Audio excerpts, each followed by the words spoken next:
یا اپنی روزمرہ کی عبادات میں مصروف تھے، شہاب الدین غوری نے اچانک حملہ کر دیا۔ یہ حملہ اتنا منظم تھا کہ راجپوتوں کو سنبھلنے کا موقع ہی نہ ملا، لیکن اصل مارکا ابھی باقی تھا۔ راجپوت جلد ہی منظم ہو گئے اور ایک خونی جنگ شروع ہوئی۔ سلطان نے اپنی فوج کو 5 حصوں میں تقسیم کیا تھا۔ اس نے 4 حصوں کو حکم دیا کہ وہ دشمن پر حملے کریں اور پھر پیچھے ہٹ جائیں۔ ہراول دستوں کی گوریلا جنگ۔ راجپوتوں نے سمجھا کہ مسلمان پھر بھاگ رہے ہیں، لہٰذا انہوں نے پیچھا کرنا شروع کیا۔ جب راجپوتوں کی صفیں بکھر گئیں اور وہ تھک گئے تو سلطان نے اپنا 5واں حصہ، جو کہ 12,000 زرہ پوش بہترین شہسواروں پر مشتمل تھا اور جسے سلطان نے اب تک بچا کر رکھا تھا، اسے حملے کا حکم دیا۔ یہ حملہ اتنا زوردار تھا کہ راجپوتوں کے پاؤں اکھڑ گئے۔ افضل داستان ٹیلی ویژن کے دوستو، ترائن کی یہ دوسری جنگ ہندوستان کی تاریخ کا سب سے بڑا موڑ ثابت ہوئی۔ پرتھوی راج چوہان گرفتار ہوا اور راجپوتوں کی طاقت ہمیشہ کے لیے ٹوٹ گئی۔ دلی اور اجمیر کے دروازے اب مسلمانوں کے لیے کھل چکے تھے۔ لیکن اس فتح کے پیچھے صرف شہاب الدین کی تلوار نہیں تھی، بلکہ اس کے ساتھ ایک اور شخصیت کا سایہ بھی تھا، جنہوں نے تلوار کے بغیر دلوں کو فتح کیا۔ یہ شخصیت کون تھی؟ اور شہاب الدین غوری کے اس وفادار غلام کا نام کیا تھا، جس نے آگے چل کر دلی سلطنت کی بنیاد رکھی؟ ان کے دوسرے مارکے میں پرتھوی راج چوہان کی شکست نے ہندوستان کی تقدیر پر مہر ثبت کر دی تھی۔ یہ صرف ایک راجا کی ہار نہیں تھی، بلکہ اس پورے نظام کی شکست تھی جو صدیوں سے ہندوستان میں قائم تھا۔ شہاب الدین غوری نے اس فتح کے بعد دہلی اور اجمیر کا رخ کیا، لیکن اس نے خود دہلی کے تخت پر بیٹھنے کے بجائے اپنے سب سے قابل اعتماد اور وفادار غلام قطب الدین ایبک کو ہندوستان کا نائب مقرر کیا۔ قطب الدین ایبک کی کہانی بذات خود ایک عظیم داستان ہے۔ وہ بچپن میں نیشا پور کے بازار میں ایک غلام کی حیثیت سے فروخت ہوا تھا، جہاں ایک قاضی نے اسے خریدا اور اس کی بہترین تربیت کی۔ بعد میں وہ شہاب الدین غوری کی ملکیت میں آیا۔ اپنی ذہانت، شجاعت اور وفاداری کی بدولت اس نے بہت جلد سلطان کا دل جیت لیا۔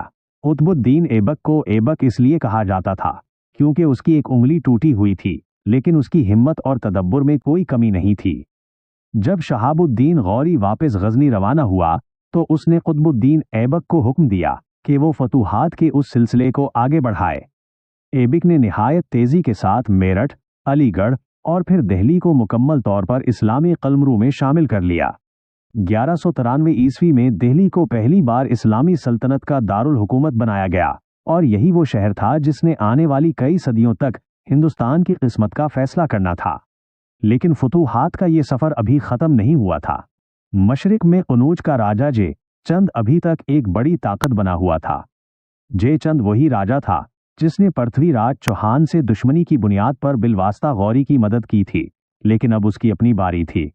1194 عیسوی میں چندواڑ کی جنگ ہوئی، جہاں شہاب الدین غوری اور قطب الدین ایبک نے مل کر جے چند کو شکست دی اور بنارس تک کا علاقہ فتح کر لیا۔ داستان ہند کے اس حصے میں ایک اور اہم موڑ آتا ہے، اور وہ ہے اختیار الدین محمد بن بختیار خلجی کی مہمات۔ بختیار خلجی، جو کہ قطب الدین ایبک کا ایک معمولی سپاہی تھا، اپنی ہمت کے بل بوتے پر مشرق کی طرف بڑھا اور اس نے بہار اور بنگال کو فتح کر کے دنیا کو ورطہ حیرت میں ڈال دیا۔ اس نے نالندہ یونیورسٹی جیسے علمی مراکز کو تباہ کیا، جو کہ تاریخ کا ایک المناک پہلو ہے، اور بنگال کے راجہ لکشمن سین کو اس کے اپنے محل میں اس وقت شکست دی جب وہ کھانا کھا رہا تھا۔ اس مہم کے بعد اسلامی سلطنت کی سرحدیں خلیج بنگال تک پہنچ گئیں۔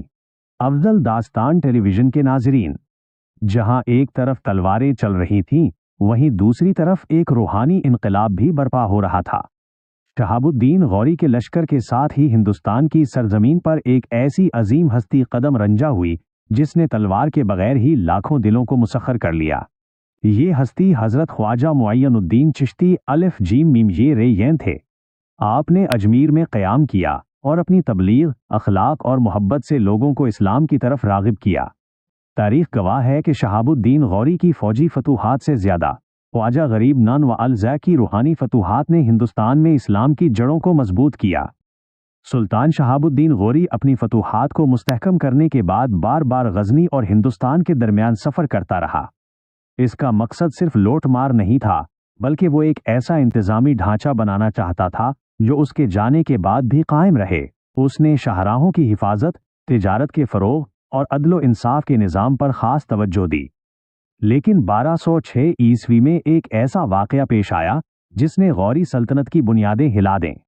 سلطان شہاب الدین غوری جب جہلم کے قریب دھمیک کے مقام پر خیمہ زن تھا اور شام کی نماز ادا کر رہا تھا تو کچھ نامعلوم حملہ آوروں نے، جنہیں بعض مورخین کھوکھر اور بعض فدائین قرار دیتے ہیں، دھوکے سے حملہ کر کے سلطان کو شہید کر دیا۔ سلطان کی شہادت کی خبر نے پورے عالم اسلام میں صف ماتم بچھا دی۔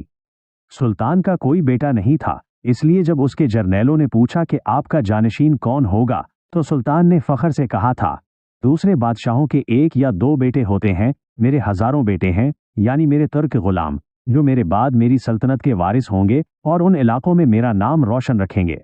سلطان کی یہ بات سچ ثابت ہوئی۔ شہاب الدین غوری کی وفات کے بعد قطب الدین ایبک نے دہلی میں اپنی خود مختار حکومت کا اعلان کیا اور اس طرح ہندوستان میں خاندان غلامہ مملوک ڈائنسٹی کا آغاز ہوا۔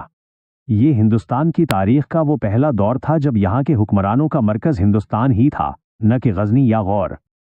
ناظرین کرام، قطب الدین ایبک نے تخت پر بیٹھنے کے بعد کس طرح دہلی کو اسلامی فن تعمیر کا شاہکار بنایا؟ وہ قطب مینار جس کی بلندی آج بھی آسمان سے باتیں کرتی ہے، اس کی تعمیر کے پیچھے کیا مقصد تھا؟ اور کیا ایک غلام سے بادشاہ بننے والے ان حکمرانوں کے لیے تخت کا راستہ اتنا ہی آسان تھا؟ شہاب الدین غوری کی شہادت کے بعد برصغیر کی تاریخ میں ایک نیا باب روشن ہوا جسے ہم دلی سلطنت کے نام سے جانتے ہیں۔ 1206 عیسوی میں قطب الدین ایبک نے لاہور میں اپنی تاجپوشی کی رسم ادا کی اور باقاعدہ طور پر ہندوستان کے پہلے مستقل مسلمان بادشاہ بن گئے۔ اگرچہ ان کا دور حکومت صرف 4 سال کی مختصر مدت پر محیط رہا، لیکن ان 4 سالوں میں انہوں نے وہ بنیادیں رکھیں جن پر آنے والی کئی صدیوں تک اسلامی حکومت کی عمارت کھڑی رہی۔ قطب الدین ایبک ایک غیر معمولی حکمران تھے۔ ان کی شخصیت میں شجاعت اور سخاوت کا ایک انوکھا امتزاج تھا۔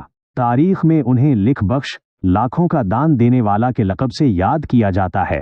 کہا جاتا ہے کہ ان کے دربار سے کبھی کوئی ضرورت مند خالی ہاتھ نہیں پلٹا۔ وہ نہ صرف ایک فاتح تھے بلکہ رعایا کے دکھ درد کو سمجھنے والے ایک ہمدرد انسان بھی تھے۔ ان کے دور میں انصاف کا یہ عالم تھا کہ روایات کے مطابق بھیڑیا اور بکری ایک ہی گھاٹ پر پانی پیتے تھے۔ انہوں نے اپنی سلطنت میں امن و امان قائم کیا اور تجارتی راستوں کو محفوظ بنایا، جس سے ہندوستان کی معیشت میں نئی روح پھونک گئی۔ ایبک نے اپنی فتوحات کی یادگار اور اسلام کی عظمت کے نشان کے طور پر دہلی میں ایک ایسی عمارت کی بنیاد رکھی جو آج بھی فن تعمیر کا ایک عظیم شاہکار مانی جاتی ہے، یعنی قطب مینار۔ اس مینار کی تعمیر کا مقصد صرف بلندی دکھانا نہیں تھا، بلکہ یہ اس عزم کا اعلان تھا کہ اب ہندوستان کا مرکزی ثقل بدل چکا ہے۔ اگرچہ اس کی مکمل تعمیر ان کے جانشین التمش کے دور میں ہوئی، لیکن اس کی سنگ بنیاد ایبک ہی نے رکھی تھی۔ اس کے ساتھ ہی انہوں نے قوت اسلام مسجد تعمیر کروائی، جو ہندوستان کی قدیم ترین مساجد میں سے ایک ہے۔ قطب الدین ایبک کو درپیش چیلنجز بھی کم نہ تھے۔ غوری سلطنت کے دیگر جرنیل جیسے تاج الدین یلدوز اور ناصر الدین قباچہ ایبک کی خود مختاری کو تسلیم کرنے کے لیے تیار نہ تھے۔ ایبک نے کمالی تدبر سے کام لیتے ہوئے جنگ کے بجائے سیاسی حکمت عملی اپنائی اور ازدواجی تعلقات کے ذریعے ان حریفوں کو رام کرنے کی کوشش کی۔